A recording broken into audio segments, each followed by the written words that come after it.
You ever got with somebody and everything just started falling out of place? It seemed like before this person came into your life, everything was good. You know, you was working, you was probably in school, your finances was in order, your living situation was good, everything was good. But no sooner you allowed this person in your life, everything started to collapse around you. Your finances start being affected, cars start breaking down, your living situation may have changed, you might have started getting evicted, you might have started losing places to stay. You just found yourself in a world full of instability, right? And this person didn't do anything to help. They just added to the problems that was going on. This person was always a hindrance in some shape, form, or fashion. They have never added to you. What they have done was came into your life and taken, and taken. You are blocking your own blessings because you keep entertaining this. You know, a lot of y'all are on the devil's playground. Y'all are on the dance floor with the devil. Y'all continue to dance with the devil. Don't understand it. You know it's no good for you, but yet and still you right there twerking it up for the devil, twerking it up for Satan. God has gave you all type of exit plans, gave you ways out, but you still stay there and soak in this toxic situation. You soak in this environment that continues to hinder you and continues to make you sicker and sicker. You're starting to age now. You're starting to look depressed. You're starting to look drained. Like literally, you're starting to look drained because you've been dealing with this person that continues to be a hindrance to what God has in store for you. Like, how long are you going to stay in this situation before you say, you know what, enough is enough? Only you can decide when enough is enough. You know, God sees and knows and sees and hears everything that's going on. You know, it's like us as parents, right? A lot of us have children. If your child comes to you and say, I need to borrow some money, right?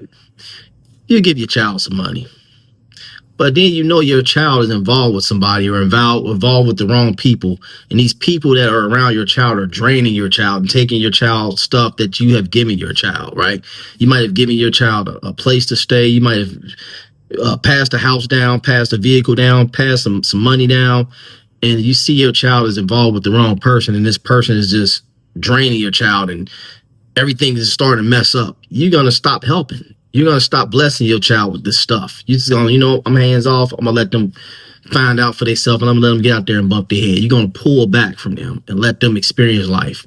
You're going to give them the free will to go through the tribulations, to go through all the trials that they got to go through and experience to become stronger.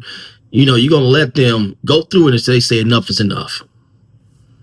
And that's an example of what God is doing in your life. He is allowing you to go through the thick of it until you wake up and say, you know what, enough is enough. I'm not going to continue to allow this person to pocket watch. I'm not going to continue to allow this person to drain me financially, to drain me emotionally, to drain me physically, to drain me mentally. Enough is enough. You have to decide when enough is enough. How long are you going to continue to allow the enemy access to your every move, to your every aura, to your every atmosphere?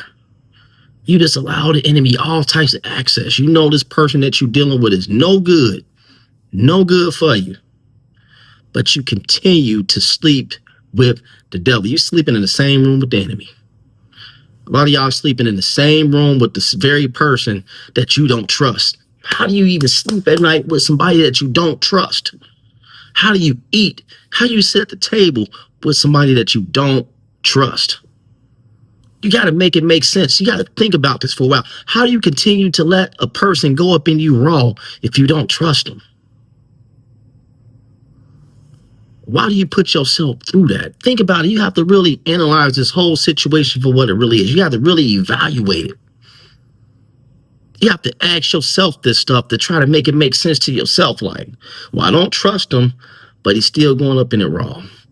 Well, I don't trust him, but I'm still feeding him. He's still feeding me. How can you eat something from somebody that you don't trust?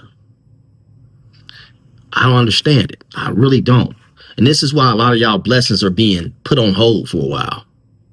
Because God wants to see how long will it take for you to separate yourself from the enemy. We don't negotiate with the enemy. We don't entertain the enemy. But some of y'all just let the enemy reel you back in with some sweet talk, with some kind of fake kind gesture, just enough to get you in. Then back to the same old regularly scheduled program. Back to the regularly scheduled programming. Tune on in. And you got people around you that are watching this. You got your parents that are watching it. You got siblings that are watching it. They know it's no good. Everybody that talk to you, you know it's no good for yourself. The Lord himself had told you and gave you signs that this is not it. But yet and still, you fighting against God. You fighting against everything positive to keep this toxic person in your environment. You say you tired of this person or this whatever, but you're still there. They're still there. Make it make sense. If you're that tired, you would pack up and go. If you're that tired, you would use your resources, whatever you got to do to get up and go. Start over. You know, you have to trust that God will see you through. God will make a way. If you are rooted in faith like you say you are, if you trust in God like you say you do, why not say, okay, Lord, I'm about to get up out this situation. I'm going to need you to guide and protect me through everything I'm about to go through. Trust and believe that God will take you through and guide you through.